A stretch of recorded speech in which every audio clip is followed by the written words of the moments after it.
Hello बच्चों, let's see the question. कह रहा है कि सेशन में pKa of acetic acid is lower than that of phenol. फिर कहता है कि phenoxide ion is more resonance stabilise.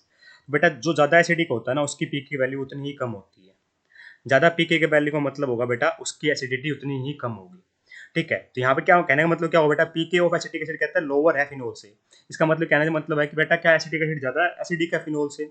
देखिए बेटा एक्चुअली में पीके क्या होता है, नेगेटिव लॉगरिथम होता है मेरा के ए का। ठीक है, और के क्या बेटा आयनिसन कांस्टेंट ऑफ एसिड है। तो जितनी ज़्यादा बेटा मेरी पीके की वैल्यू होगी उतनी कम एसिडिटी होगी।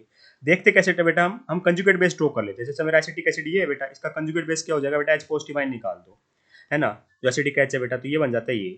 अभी जितना ज़्यादा रेजोनेंस स्टेबलाइज होगा ना कंजुगेट बेस, उतना ही मेरा एसिड क्या होगा, मेरा वीक होगा। उतना ज़्यादा एसिड क्या होगा, मेरा स्ट्रॉन्ग होगा। ठीक है, मतलब कहने का मतलब क्या होगा, कंजुगेट बेस जितना वीक, एसिड क्या बेस क्या करते हैं, इलेक्ट्रॉन डोनेट करने का काम करते हैं बेटा बेस। ठीक है, अगर इलेक्ट्रॉन डोनेट कर नहीं पाएगा तो कंजुगेट बेस वीक हो जाएगा, एसिड क्या हो जाएगा, स्ट्रॉन्ग हो जाएगा। ये क्या करता है बेटा, इस तरीके से रेजोनेंस करता होता है।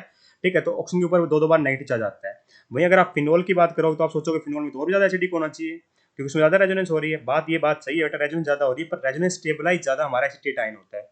क्यों बेटा, इसका कंजुगेट बेस देखोगे तो आप इसमें भले ही बेटा रेजोनेंस स्ट्रक्चर ज्यादा बने पर इसमें कार्बन के ऊपर नेगेटिव चार्ज आता है बेटा, इसमें दोनों बार ऑक्सीजन के ऊपर नेगेटिव चार्ज आता है। इस कारण से ज्यादा कंजुगेट बेस बेटा मेरा ये वाला वीक है, acetate ion as compare to phenoxide ion. अगर ये वीक होगा तो बेटा ये एसिड क्या होगा, मेरा स्ट्रॉन्ग होगा। तो ये एसिड बेटा मेरा स्ट्रॉन्ग होता है। कैसा होता है बेटा, ये एसिड मेरा स्ट्रॉन्ग होता है, इस बात का ध्यान रखना। तो मैं क्या कहूंगा बेटा, pKa of acetic acid is lower than that of phenol. ये बात बेटा बिल्कुल सही लिखी हुई है क्योंकि एसिटिक एसिड ज्यादा एसिडिक है क्योंकि इसका कंजुगेट बेस ज्यादा रेजोनेंस स्टेबलाइज्ड है। ठीक है, तो मतलब स्टेटमेंट बिल्कुल सही है। सेकंड कहता है कि phenoxide ion is more resonance stabilize. नहीं बेटा, अगर फिनोक्साइड आयन ज्यादा रेजोनेंस स्टेबलाइज होता तो इसका कंजुगेट एसिड ज्यादा स्ट्रॉन्ग होता। तो ये हमारा रीजन इनकरेक्ट लिखा हुआ, मतलब सेशन करेक्ट लिखा हुआ, रीजन इनकरेक्ट लिखा हुआ, तो ऑप्शन नंबर थर्ड दिखाई दे रहा है बेटा मुझे ऐसा। रीजन करेक्ट, रीजन इनकरेक्ट, दोनों करेक्ट नहीं है बेटा, दोनों करेक्ट नहीं है। ठीक है, दोनों इनकरेक्ट भी नहीं है, hence option number third is only correct here. I hope you understand the answer. Thank you so much.